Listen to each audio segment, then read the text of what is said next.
देखो कितना विश्वास होता है भक्त को, कैसा वो श्रद्धावान होता है। एक राजकुमारी और दूसरी एक जमींदार की पुत्री, दोनों को मित्रता थी।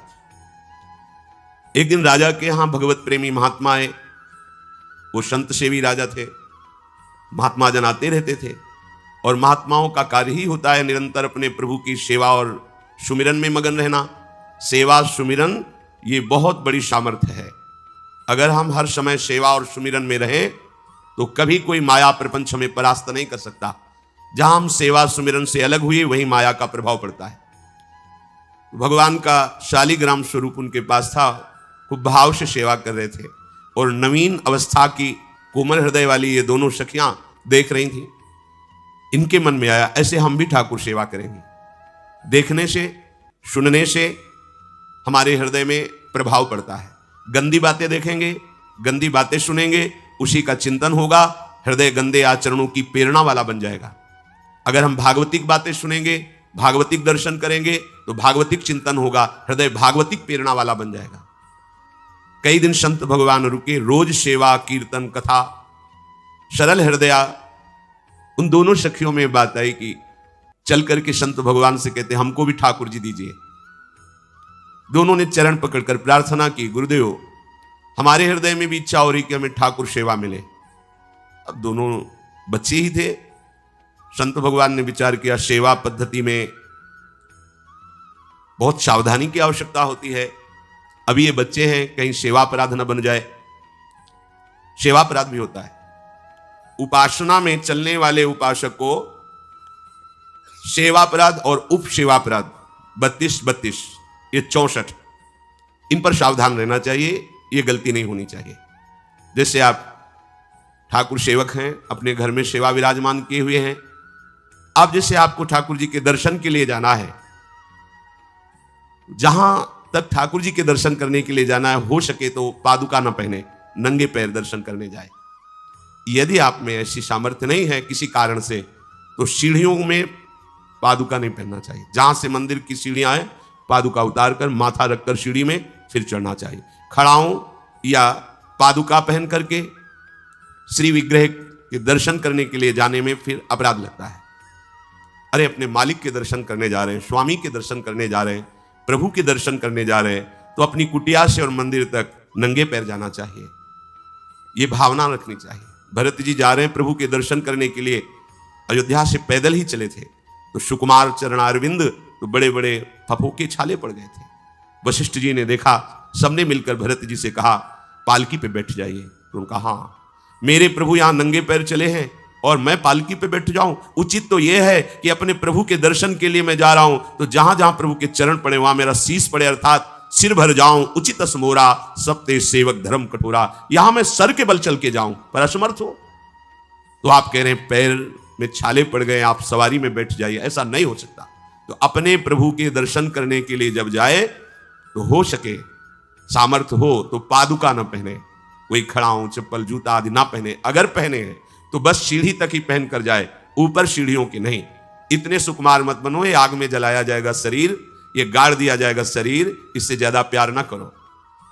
अब इतना दृढ़ विश्वास कि ये बच्चे हैं, सेवा भाव कैसे पूर्ण कर पाएंगे? तो उन संत भगवान ने दोनों बच्चियों से कहा कल ठाकुर जी लाएंगे, हम आपको दे देंगे। तो गांव में घूमे तो आसपास गोले गोले से पत्थर मिले, पत्थर लाए 2 और कहा कि ये लो तुम्हारे ठाकुर जी हैं। दोनों को दिया। देखो गुरु वचनों पर और गुरु प्रदत्त सेवा वस्तु पर कितना भाव होना चाहिए। उन्होंने दृढ़ विश्वास किया कि मुझे भगवान गुरुदेव ने दिया, ये भगवान है मेरे। दोनों ने अपने हृदय से लगाया। अब एक जमींदार की पुत्री थी, एक राजकुमारी, स्वर्ण के सिंहासन में, और उनका नाम रखा शिलपिल्ले ठाकुर। शिल मतलब पत्थर, तो उनका तुम्हारे ठाकुर का नाम शिलपिल्ले गोविंद है। दोनों सिंहासन पर रखकर आराधना करती, भाव प्रतिपल बढ़ता गया, नाम निरंतर जप। गुरु प्रदत्त ठाकुर पर विशेष चमत्कार हृदय में प्रकट होता है यदि उन्हीं की नियमावली से चलो। अपने मन से बाजार से खरीद लाए, विराजमान किए हैं, कभी सेवा की कभी नहीं की, वो भी अच्छा है, कम से कम भागवतिक भाव तो है। लेकिन सिद्धि जो प्राप्त होती है वो गुरु कृपा से, गुरु प्रदत्त ठाकुर से। जैसे धन्ना जी को भांग के बट्टे में ठाकुर जी प्रकाशित हो गए, गुरु प्रदत्त। अब ये सखियां जब बड़ी हुई तो इनके ब्याह की बात हुई। तो जो राजकुमारी थी उनका राजकुमार से किसी से ब्याह तय हुआ, ब्याह हो गया। अपने माता पिता से जब विदाई ली तो अपने ठाकुर जी को जो सिंहासन में थे, सिंहासन से एक सुंदर पेटी में से और गोद में रखकर, और अंदर ही अंदर जल रही है कि प्रभु मैंने प्रीतम आपको माना है, संसार के व्यवहार में ये प्रीतम बना हुआ है, पर प्रभु हमारे प्रीतम दो नहीं हो सकते, हमने हृदय से आपको माना। इसी विचार में वो बड़ी उदास है। पहले पालकियों में ऐसा राज सैनिक चल रहे हैं, पालकियों में वो बहू जा रही है और राजकुमार घोड़े पर। राजकुमार बार बार पालकी के समीप जाता, दर्शन करने की इच्छा होती है ना, तो उदास देखता, मन में बड़ी गिलानी हुई। उसने कहा, एक नदी थी, उसने कहा यहां हम थोड़ी देर विश्राम करना चाहते हैं, राजकुमारी की पालकी रखी जाए और सैनिक दूर खड़े हो। तो राजकुमार वैसे ही आज्ञा हुई। तो बात करना चाहते हैं, पर वो ना देखती है और ना बात करती है, और इतना सुंदर रूप, क्योंकि ब्रह्मचारिणी और भगवत आराधना। अब उसके हृदय में जलन हुई कि ऐसा क्या है जो हमसे बात नहीं कर रही। बस बार बार ऐसे पिटारी खोल के ऐसे ठाकुर जी को देखती। नाम जप और सेवा के प्रभाव से वो सिल नहीं रह गया था, वहां उसको सांवरे श्याम सुंदर की झांकी मिलती थी। जब अपने शिल्पिल्ले ठाकुर जी को देखती तो ललित त्रिभंगी श्री लालजू महाराज श्याम सुंदर दिखाए, अत्यंत आसक्ति। गुरु प्रदत्त किसी भी शब्द में, किसी भी वस्तु में दिव्यता होती है, बस हमारी भावना होनी चाहिए। अरे बोले ये हम नहीं दे सकते, ये गुरु प्रदत्त है, नहीं हम प्राण दे सकते, लेकिन ये नहीं।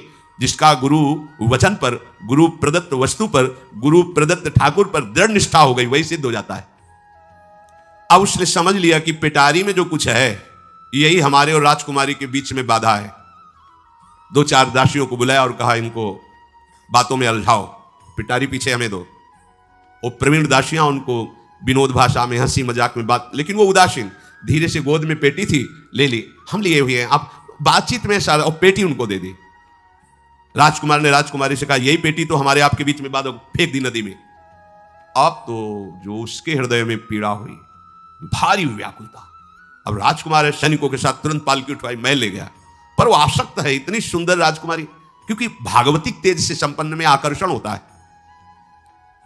राजकुमारी ने कहा यदि हमारे ठाकुर नहीं तो मैं नहीं, आज से अन्न जल त्याग, प्राण त्याग दूंगी अगर हमारे ठाकुर जी हमारे समीप नहीं तो। आज से एक बूंद पा कैसे पिए, अपने ठाकुर को भोग लगा के पाला है और ठाकुर जी फेंक दिए गए। भारी व्याकुलता, जैसे मीरा जी कहते दृश्य बिन दुख न लागे, नहीं, न रात में नींद है न दिन में अन्न जल है, व्याकुलता। अब भयभीत हो गया राजकुमार। पूरा महल इस विषाद से हो गया कि अगर नवीन राजकुमारी प्राण त्याग देती है तो क्या होगा लोक समाज में, कि अभी नवीन राजकुमारी गई, ये लोग ऐसे निर्दयी हैं कि ऐसा व्यवहार किया कि उसने प्राण त्याग दिया।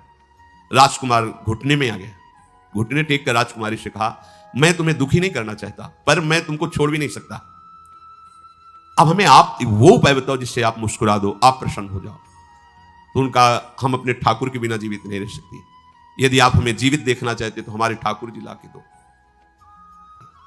हमारी भागवतिक निष्ठा ऐसी होनी चाहिए कि जो गुरु जी ने मंत्र दिया है, जो गुरु जी ने उपासना दी है, उसमें दृढ़ विश्वास होना चाहिए। हमारे अंदर किंचन मात्र फिसलाव नहीं होना चाहिए। और आगे जो महामहिम सूत्र है, जब तक हमारा मन प्रभु में समर्पित ना हो जाए तब तक पाप होने की संभावना होती है, बड़े बड़ों से चूक हो जाती है। इसमें यह नहीं कहा जा सकता कि हम इतने वर्ष से साधन में लगे हमसे चूक नहीं होगी, ये तो भूल जाना। बड़े बड़ों से चूक करवा देना माया का कार्य होता है, पर जिनका मन प्रभु को समर्पित हो गया है उनसे चूक नहीं हो सकती। इसलिए जो अगला सूत्र वर्णन किया कि जितने भी पापाचरण होते हैं वो सब मेरे से होते हैं, ऐसा उपासक दृढ़ निश्चय करे। ऐसा नहीं कि पापाचरण भगवान से, भगवान करा रहे हैं। जैसे लोगों का एक प्रश्न होता है कि जब सब कुछ भगवान करा रहे हैं, भगवान की इच्छा के बिना पत्ता भी नहीं हिलता, तो जो हम पापाचरण, गलत आचरण, वो भी तो भगवान ही करा रहे हैं। इस विषय को समझना है। आज के समाज का जो मानसिक स्तर है, जब हम त्याग की बात करते हैं कि गंदे आचरण नहीं करने चाहिए, तो जो समझाया जाता है, जो समझ है आज की आधुनिक, वो ये समझ है, कुछ ऐसे जनों ने ये निर्धारित भी किया है कि बहुत भोग कर लेने पर फिर समाधि की प्राप्ति होती है। अगर ऐसा होता तो लाखों लोग समाधि को प्राप्त होते, लाखों लोग बिना साधना के। क्यों? बचपन से लेकर के पूरे जीवन तक भोग ही भोग रहे, सब समाधि में पहुंच जाते। प्रायः सबके दिमाग में बात बैठी है कि अगर हम भोग ले तो हम मन को समझा सकते हैं, लेकिन आप बात अनुभव की समझ लीजिए कि आप भोगने के लिए जो ही गए तो मन के गुलाम बन करके गया, वो कभी तुम्हें मुक्त होने का अवसर नहीं देगा। जैसे हम भोजन कर लेते हैं तो लगता है अब कुछ नहीं, लेकिन 6 घंटे व्यतीत होते होते पर्चा बन जाएगा कि ये चीज फिर चाहिए खाने को। ऐसे ही कोई भोग भोगने के बाद कुछ क्षण के लिए उससे विरति हो जाती है, ठीक है, लेकिन फिर कुछ मिनट होने के बाद फिर नई स्फुरणा, नया संकल्प, नई क्रिया, नई भोग वासना सब हृदय में देख लो। इसके लिए किसी और से सलाह लेने की जरूरत नहीं। इसलिए ये जो संतों का मत है, शास्त्र का मत है कि भोगों के भोगने से भोग वासना दृढ़ होती है, कामना बढ़ती है, ना कि शांति मिलती है। लेकिन आधुनिकता में भोगों को भोगने से शांति मिलती है, ऐसी धारणा बनी हुई है, और ये गलत है। और ये इतनी गलत हो जाती है कि हम हत्या करने लगते हैं, हिंसा करने लगते हैं, पूज्य जनों के साथ दुर्व्यवहार करने लगते हैं। आज तक भोगों में इति नहीं हुई। देवयानी जी भगवान शुक्राचार्य जी की पुत्री हैं। वो इतनी सुंदर हैं कि कोई अप्सरा भी उनसे होड़ नहीं कर सकती, क्योंकि भगवान शुक्राचार्य की पुत्री जितेंद्री, पवित्र, भगवत आराधन संपन्न। बड़ा प्रसंग है, उसको ना लेते हुए हम सारांश में बता रहे। वृषपर्वा की पुत्री शर्मिष्ठा, ये असुर राजकुमारी है, दैत्यराज वृषपर्वा उनकी पुत्री शर्मिष्ठा, और दैत्य गुरु भगवान शुक्राचार्य उनकी पुत्री देवयानी बड़े समाज के साथ जंगल में गई हुई थी। एक बड़ा दिव्य सरोवर था, तुलसी में सब राजकुमारियां स्नान कर रही थी। अचानक वहां से कोई महात्मा निकले तो जल्दी में सबने वस्त्र धारण किए, तो शर्मिष्ठा के वस्त्र देवयानी ने और देवयानी के वस्त्र शर्मिष्ठा, वो महात्मा निकल गए। वहां कोई उनको टिकना तो था नहीं। देवयानी ने देखा कि मेरे पवित्र वस्त्र, देवयानी ने वस्त्र धारण नहीं किया शर्मिष्ठा के। जो महात्मा चले तो देखा कि हमारे वस्त्र ये राजपुत्री शर्मिष्ठा धारण किए। तो उनका तुझे पता है मेरे वस्त्रों को स्पर्श करने का भी तेरे को अधिकार नहीं, तूने धारण कैसे कर लिया? तो उनका ज्यादा मत बोल, इतना गुमान करके मत बोल। जैसे सब सेवक पलते हैं मेरे महाराज से, ऐसे तेरा पिता और तू भी मेरे महाराज के द्वारा ही पोषित है, क्योंकि वो तो राजा है, सारी सेवाएं वही देते हैं। ऐसा नहीं बोलना चाहिए, क्योंकि गुरु पुत्री है, आचार्य पुत्री है और सम्माननीय है। पर ऐसा वो बोल गई शर्मिष्ठा। देवयानी ने कहा तुझे पता है अगर मेरे पिता की दृष्टि बदल जाए तो 2 मिनट में देवता तेरे पिता सहित संपूर्ण राज्य को नष्ट कर देंगे। मेरे पिताजी के भय से ही देवता आक्रमण नहीं कर। शुक्राचार्य मंत्रवेत्ता है। ज्यादा बात बढ़ गई तो राजकुमारी का शासन चलता है। उसने कहा इस गुरुपुत्री को उठाकर कुएं में डाल दिया जाए, और उस समय वस्त्र धारण नहीं की हुई थी, उनको उसी स्थिति में डाल दिया गया और वो चली गई। उसी समय शिकार खेलने के लिए महाराज ययाति चक्रवर्ती सम्राट